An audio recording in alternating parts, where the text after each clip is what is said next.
The Springboks have released their squad for their upcoming double-header match. The SAA team is playing against the Zimbabwe Sables. That's going to be a very fun game to watch with a lot of young guys, I'm pretty sure. And then the Springboks versus the Barbarians, their only true real warm-up game for the season before they jump right into that England game on the 4th of July. This is going to be absolutely awesome. Now, there are guys still coming back from Japan, and the Bulls players aren't available for the squad as well because they are playing in the URC final the day before this. But I'm pretty sure that the Nations Championship squad comes out the day after the Barbarians game on the 21st of June. So that's going to be awesome as well with some really good players. I mean, I cannot wait for the Springbok season this year. It's going to be absolutely awesome.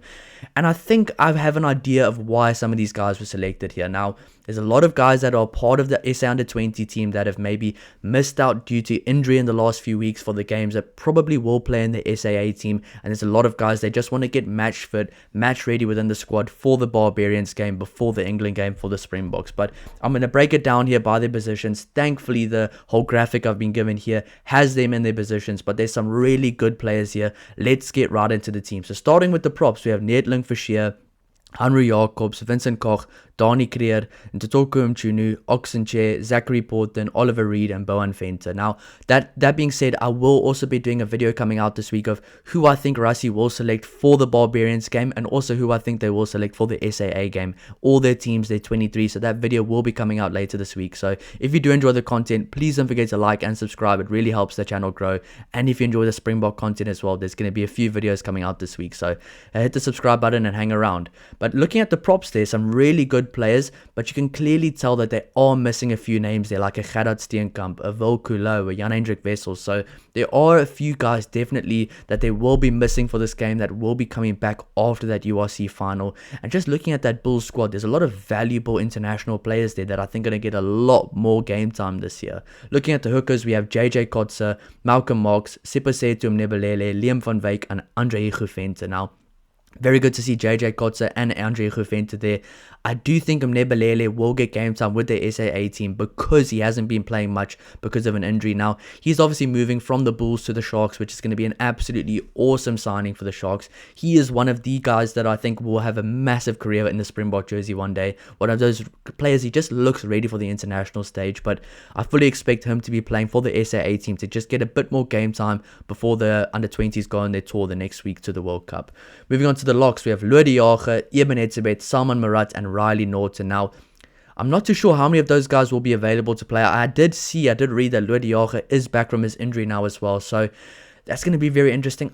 They might have to move some loose forwards into the lock positions to kind of cover the depth there for both teams. So that's going to be very interesting. So only 4 locks selected there. There's of course Ruan Dorkeer still, other guys injured still like Arge Snyman. So there's going to be a lot more guys coming back, especially for the World Cup next year when it's a full strength Springbok team at their absolute best. Looking at the loose forwards, we have Paul de Villiers, Ben Jason Dixon, Peter Steph de Toy, Bartosz Lekani, Sia Khaleesi, Siba Mahashe, Franco Mostert, Ivan Roos, Emmanuel Chichuka, Vincent Chichuka, and Jasper Visser. Now that is an absolutely incredible group of loose forwards, excluding guys like Cameron Hanekom and Elrich Lowe and guys like that Jean-Andre Rudolph as well. So that is and Mpilo Gomede and Marcel Kutsi as well. I mean, that is a phenomenal group of loose forwards, and I think that's going to be where it's probably the most difficult for selection.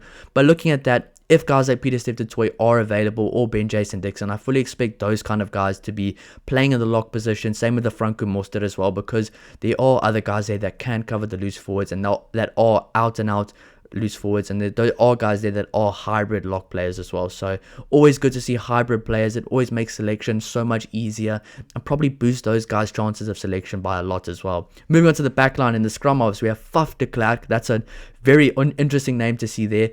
Imad Khan, who's had a very good season for the Stormers.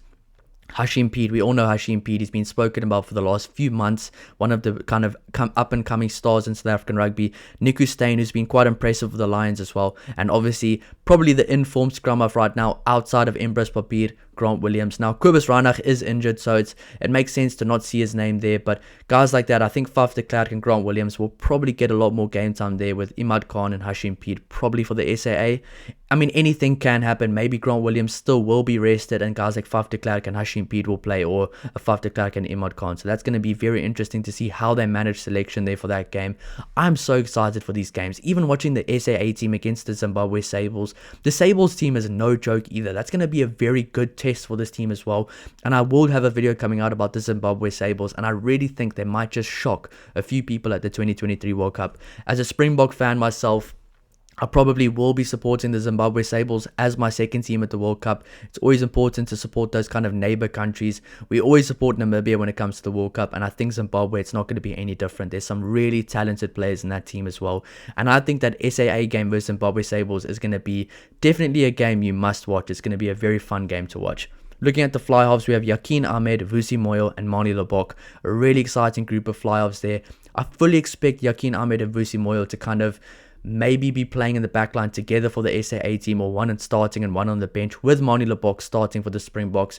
I cannot wait to watch Mani Lebok play again. He's been doing really well in Japan. Yes, he's been playing in the second division there, but that being said, it will be really good for his natural ability there, his attacking game. He's been very good at kicking for the poles as well. His accuracy has been really good. His percentage has been very high. So all positive signs coming from Mani Lebok there in Japan, and I cannot wait to see how he plays again. Looking at the centers, we have Lucanio which is very good to see. He's had a bit of a stint in Japan as well. Damien De Alindi, Andre Esterhuizen, Lorenzo Julius, Jesse Creel, and Marcus Miller. Now, I fully expect a guy like Marcus Miller to get some game time for the SAA team because he's been injured and hasn't really featured much for the SA Under-20 team. So he probably will play most of the game there. Who he plays alongside? Maybe Lucanio number 12 with Marcus Miller at number 13. Maybe Lorenzo Julius at number 12. Or maybe Lorenzo Julius number 23. But I think probably looking at this, Jesse Creel, Damien De Alindi, and Andre Esterhuizen will probably be the three guys featured in the Springbok team, but you never know with Rassie Erasmus as well. You just never know. Looking at the outside backs, we have Apelele Fasi, Luan Gilumea, Kewan Horn, Cheslin Colby, Zekatelo Siaya, Edward van der Merwe, Damian Willemse, and Yaku Williams. Now, with this one, there's some incredible names there. I mean, Zekatelo Siaya, Luan Gilumea, Yaku Williams, some incredible youngsters coming through. I expect those guys to play together for the SAA team. Same thing with Zekatelo Siaya. He's been playing for the Sharks recently, hasn't had that much time with the under-20 team, and I think that SAA game, it's not an excuse, but it's a very good kind of way to give those guys that haven't been having that game time some game time together. Maybe get guys like Vusi Moyo and Yakin Ahmed playing alongside a guy like Zekatelo Siaya to kind of get that 10-15 balance right a week before they do leave for that Under-20 World Cup. And it will be a good hit out for these youngsters as well against the senior team, who will be a very good challenge for them as well. So just looking at the squad, there's some incredible players. You can definitely tell that there are some players missing. It's not the strongest team that we can put out, but there's so many uncapped players here. I'm not too sure exactly how many uncapped players there are, but there's a lot. I did see a thing of there's more than 10 uncapped players in this team right now, which is already a lot. And I think it was somewhere around 20 uncapped players. I mean, just looking at over here, already in the props, there's 3 uncapped players there. So that's already a lot. So, I mean, that just shows how much experience some of these young guys are going to get. I fully expect the Springbok guys to kind of be separated from those guys in the week, training against each other. Maybe a guy like Lucanio will play for the SAA team because he might not be able to feature depth-wise in the Springbok team, but it's going to be absolutely awesome. This double header is going to be more of a preparation thing for those under-20 guys and for those SAA guys to kind of experience what it's like to be in the Springbok system. And of course, for the Springbok team to just as close as possible to their strongest team, get a good hit out together right before that England game on the 4th of July, which is going to be absolutely epic. But England's been training together. England's played together in the Six Nations as well. They kind of understand each other this year, where the Springboks, the last time they played against each other was at the end of last year. So yeah, I mean, that just says everything you need to know. This is going to be a very crucial few weeks for the Springboks, a crucial few weeks of preparation as well. And I do think the boost of those injured players coming back and the boost of those Bulls players coming back is going to be absolutely key for the Springbok team going forward. But that being said, let me know what you think of this kind of squad selected down below. Let me know who you think is going to make the SAA team, and let me know who you think is going to be selected for the Barbarians game. It's going to be absolutely awesome. But I will be doing a video coming out later this week. I think either Wednesday or Thursday, probably Thursday, coming out of who I think will be selected for the SAA team and who I think will be selected for that Barbarians game. It's going to be absolutely awesome. I can't wait for that one. I'll see you in the next one. Cheers.